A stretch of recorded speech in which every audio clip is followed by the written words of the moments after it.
Halo, Assalamualaikum warahmatullahi wabarakatuh. Selamat datang di YouTube channel aku. Di YouTube channel ini kita akan membahas tentang hal-hal yang berkaitan dengan peristiwa-peristiwa penting dan juga sejarah dan cerita-cerita misteri lainnya. Nah, hari ini seperti judul yang sudah teman-teman lihat, kali ini aku akan membahas dan juga sedikit menjelaskan tentang peristiwa hari kiamat yang ada di dalam Al-Quran dan juga dijelaskan dalam hadis-hadis. Di dalam agama Islam kita mengenal rukun iman. Rukun iman ada 6 dan rukun iman yang nomor 5 adalah beriman kepada hari akhir atau hari kiamat. Sebagai orang muslim yang beriman, tentunya kita wajib untuk mempercayai dan mengimani adanya hari akhir atau hari kiamat ini. Pasti terjadi. Dan teman-teman, penjelasan yang akan coba aku rangkum dan jelaskan kali ini berasal atau aku rujuk dari buku-buku yang pernah aku baca, lalu juga penjelasan-penjelasan guru-guru kita, ustadz-ustadz yang ada di YouTube yang sudah aku dengarkan penjelasannya. Semoga membantu mempermudah teman-teman untuk mengerti atau memahami peristiwa hari kiamat dan juga menambah pengetahuan teman-teman ya. Oke, langsung aja. Let's go.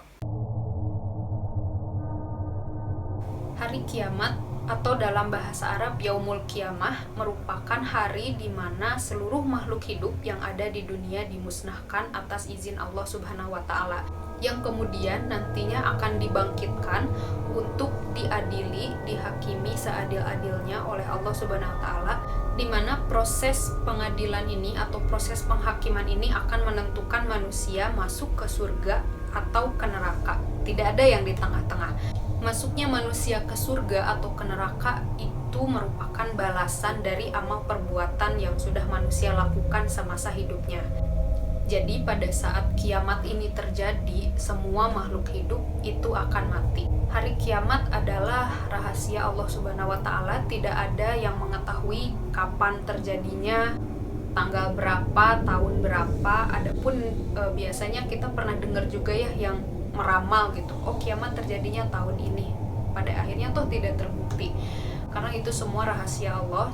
Tapi teman-teman, di dalam Al-Quran dan juga hadis itu sudah banyak diriwayatkan tentang tanda-tanda terjadinya hari kiamat. Ada tanda-tanda kiamat yang kecil dan juga ada tanda-tanda kiamat yang besar. Di dalam tanda-tanda kiamat yang kecil sendiri, itu ada yang sudah terjadi, ada yang sedang terjadi, dan juga akan terjadi atau belum terjadi. Langsung aja kita mengenal tanda-tanda hari akhir atau hari kiamat. Yang kecil terlebih dahulu dan yang sudah terjadi. Dalam beberapa hadis diriwayatkan, salah satunya di dalam hadis riwayat Muslim, bahwa Rasulullah SAW pernah bersabda, tidak akan terjadi kiamat sampai aku diutus menjadi nabi. Tanda-tanda kiamat yang sudah terjadi: lahirnya Nabi Muhammad SAW yang kemudian diutus menjadi nabi dan rasul, lalu meninggalnya Nabi Muhammad SAW, itu sudah 3 yang sudah terjadi. Tanda-tanda lain yang sudah terjadi adanya penyakit taun atau wabah, lalu juga terbebasnya Palestina, sudah mendirikan negara sendiri, dan terbebasnya negeri Persia. Kemudian tanda-tanda hari kiamat yang kecil dan sedang terjadi itu banyak sekali. Orang banyak meminum minuman keras dan juga minuman keras ini diganti nama-namanya, padahal minuman keras, tapi ada berbagai macam merek dan itu sudah dianggap lumrah di masyarakat. Lalu juga zina merajalela dan sudah dianggap biasa, praktik riba di mana-mana, banyaknya kekacauan-kekacauan yang terjadi di muka bumi, lalu laki-laki yang menyerupai perempuan, perempuan juga menyerupai laki-laki, banyaknya anak durhaka, serta waktu yang terasa begitu cepat. Hari ke hari itu kayaknya cepat gitu berlalunya.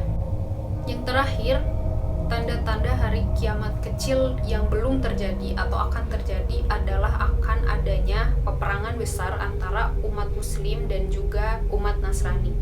Bagaimana terjadi perangnya atau seperti apa, dan itu tentunya masih menjadi rahasia Allah Subhanahu wa taala, wallahu a'lam. Kemudian kita masuk ke tanda-tanda hari kiamat besar. Banyak ulama yang sudah menyepakati bahwa tanda-tanda kiamat besar itu ada 11. Berdasarkan urutannya, tanda-tanda kiamat besar ini, yang pertama adalah munculnya Dajjal. Sering banget tuh kan di sosmed, di mana-mana kalau ada orang jahat dipanggilnya kayak Dajjal lu gitu kan. Dajjal lu gitu. Memang Dajjal ini apa sih sebenarnya? Nanti kita akan ceritakan di urutan peristiwa hari kiamat di belakang. Dajjal sendiri memang berasal dari kata Dajjala yang artinya kekacauan. Yang kedua, akan keluarnya Imam Mahdi atau yang nama aslinya Muhammad bin Abdullah, yang diriwayatkan Mahdi ini orangnya sangat mirip sekali dengan Nabi Muhammad SAW, dan juga beliau adalah keturunannya Nabi Muhammad SAW.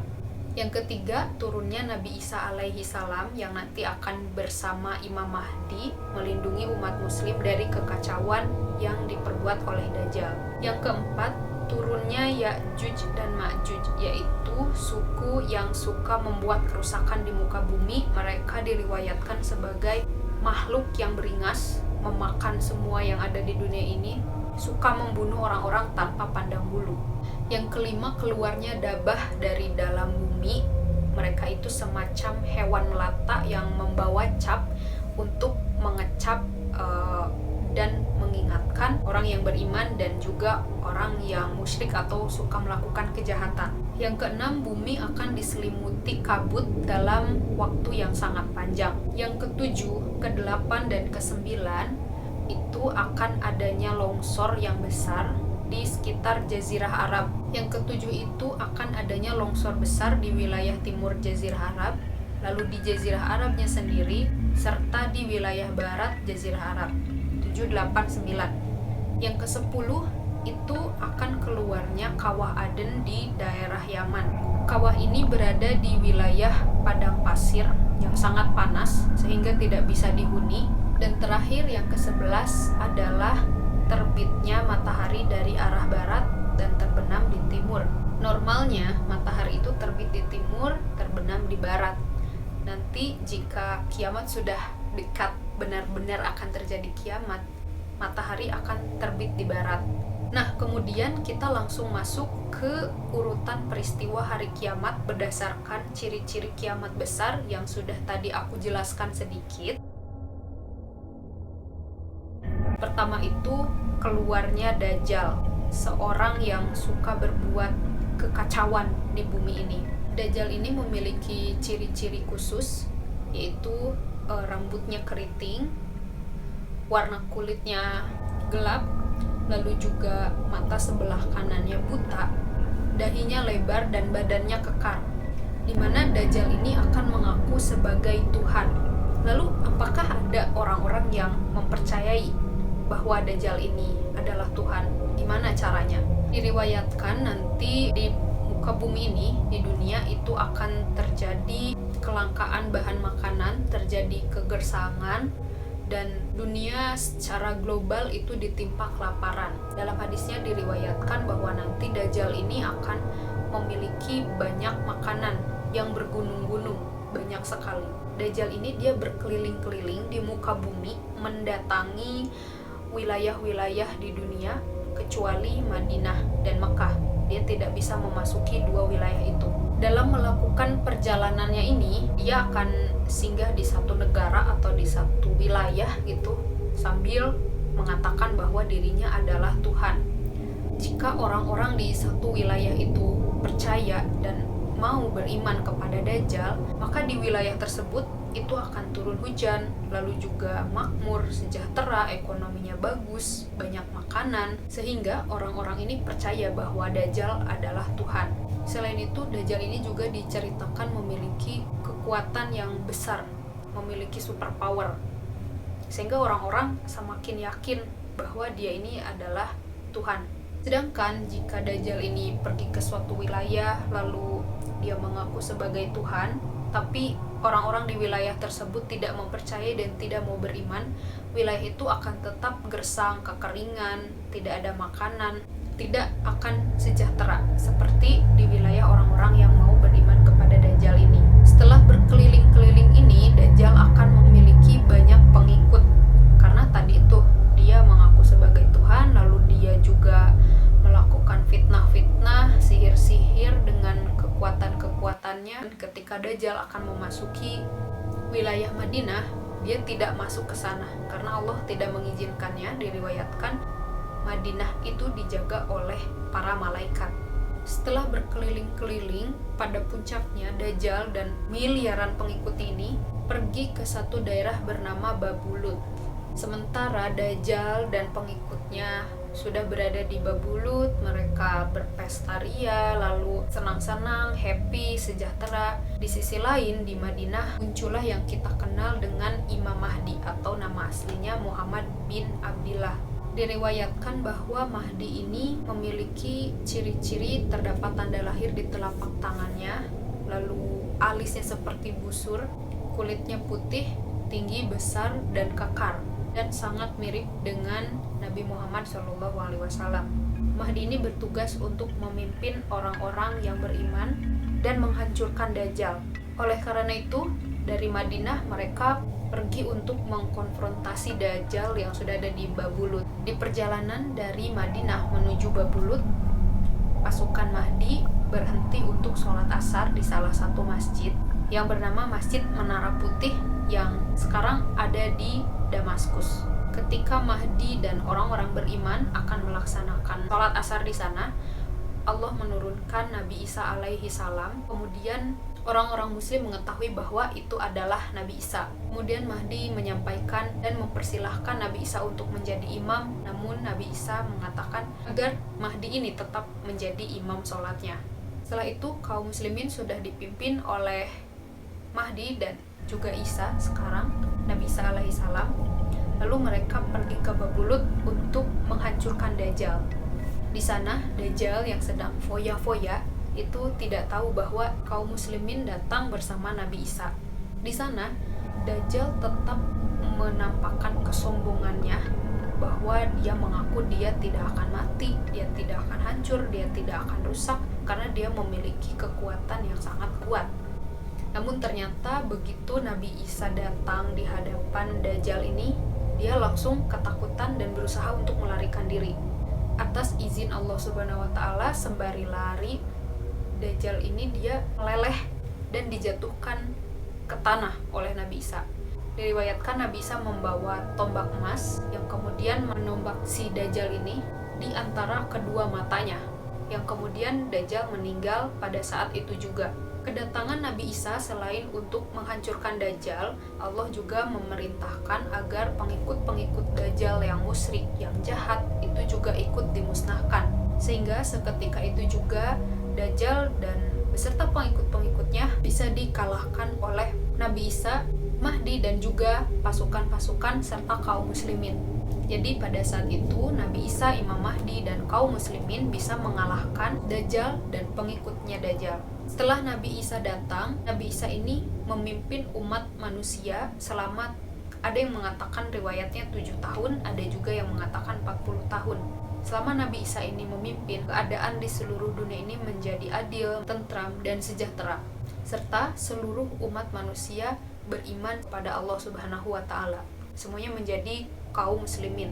Setelah beberapa waktu kemudian, keluarlah bangsa yang disebut Ya'juj Ma'juj, atau bangsa yang suka berbuat kerusakan. Ya'juj dan Ma'juj ini, mereka adalah bangsa yang akan keluar dari daerah di antara dua gunung besar. Beberapa ahli menafsirkan bahwa daerah itu adalah di daerah tembok Cina. Ya'juj Ma'juj ini setiap hari mereka menggali agar mereka bisa keluar, tapi atas izin Allah Subhanahu wa taala, galiannya itu runtuh kembali sehingga mereka tidak bisa keluar. Dan begitu setiap hari menggali, kemudian Allah runtuhkan kembali hasil galiannya sehingga mereka tetap tidak bisa keluar. Ketika Allah sudah mengizinkan mereka untuk keluar, mereka akan keluar dengan hasil mereka menggali.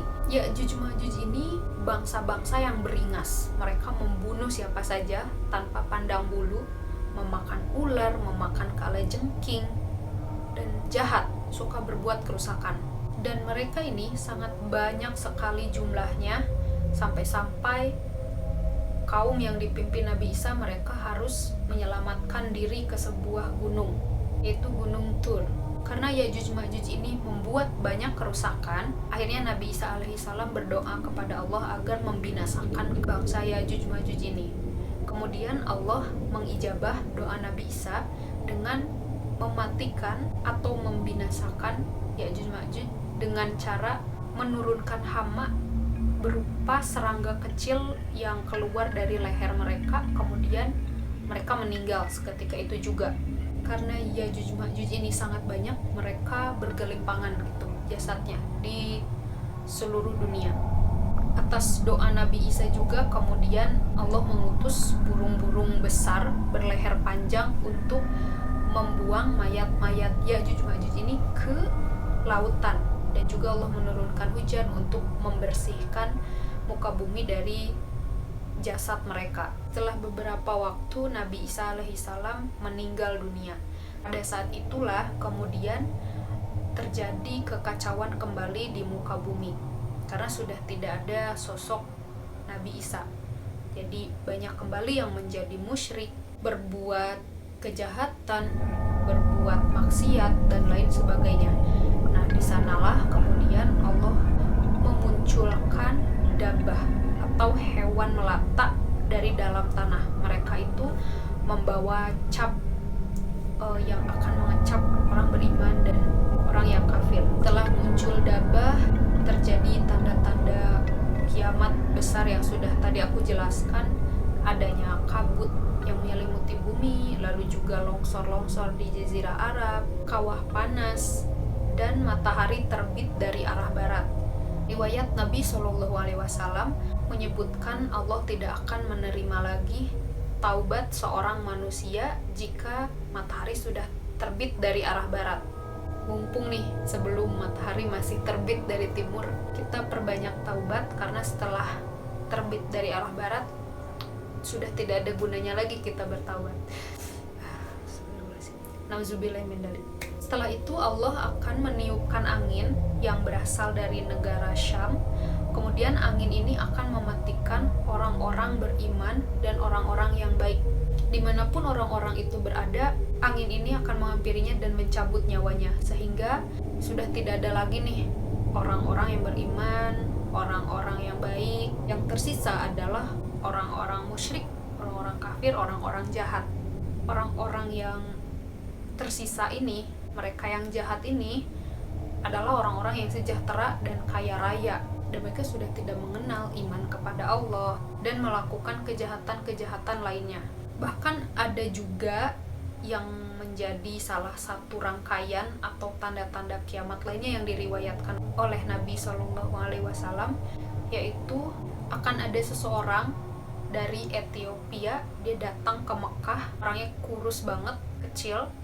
Dia datang ke Mekah hanya untuk menghancurkan Ka'bah. Pada saat itu Ka'bah sudah tidak ada artinya, tidak ada gunanya, sudah tidak ada umat muslim. Malaikat Israfil akan meniupkan sangkakala dan memusnahkan seluruh makhluk hidup yang masih hidup di dunia ini. Lalu selesailah dunia ini rata, sudah terjadi kiamat. Setelah sangkakala yang pertama ini ditiup, dunia ini sudah rata, sudah tidak ada kehidupan. Kemudian Allah akan menurunkan hujan, dan setelah itu sangkakala yang kedua akan ditiup sebagai tanda dibangkitkannya kembali seluruh makhluk hidup untuk kemudian ditimbang amalnya dan mempertanggungjawabkan perbuatannya semasa hidup. Dari rangkaian peristiwa ini kita mengetahui bahwa sesungguhnya kiamat ini akan dirasakan oleh orang-orang jahat. Nah, semoga kita tergolong menjadi orang-orang yang baik, yang tidak akan merasakan dahsyatnya hari akhir atau hari kiamat. Amin ya rabbal alamin. Lalu setelah dihidupkan, bagaimana nih proses selanjutnya atau fase apa yang akan kita lewati? Fase ini akan sangat panjang, fase di padang mahsyar, dan sepertinya itu harus kita buat pembahasannya di video yang terpisah. Kalau misalkan teman-teman merasa ingin tahu nih pembahasan fase padang mahsyar ini boleh ditulis di kolom komentar, nanti insya Allah aku buat. Nah, demikian penjelasan tentang peristiwa terjadinya hari kiamat yang dijelaskan di dalam Al-Quran dan juga hadis-hadis Nabi. Semoga kita masih diberi kesempatan untuk membawa banyak bekal ya untuk di akhirat, untuk nanti dipertanggungjawabkan. Yuk kita sama-sama mengingatkan, belajar juga untuk terus meningkatkan amal saleh, bertaubat, dan berangsur-angsur meninggalkan maksiat dan juga dosa-dosa. Semoga kelak kita bertemu di surganya Allah Subhanahu wa Ta'ala. Amin. Oke, sekian dulu video kali ini. Sampai jumpa di video selanjutnya. Dan jika kalian suka dengan videonya, jangan lupa like dan juga subscribe channel ini untuk mendengarkan cerita-cerita serta penjelasan-penjelasan aku. Oke, bye-bye. Assalamualaikum.